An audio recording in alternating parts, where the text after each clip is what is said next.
O meu orgulho me tirou do jardim.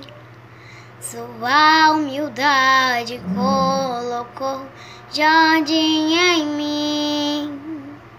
Se eu perder tudo que tenho em troca do amor, eu falharia. Mas o amor não se compra e nem se merece. O amor se ganha, de graça ou recebe. Eu quero conhecer Jesus.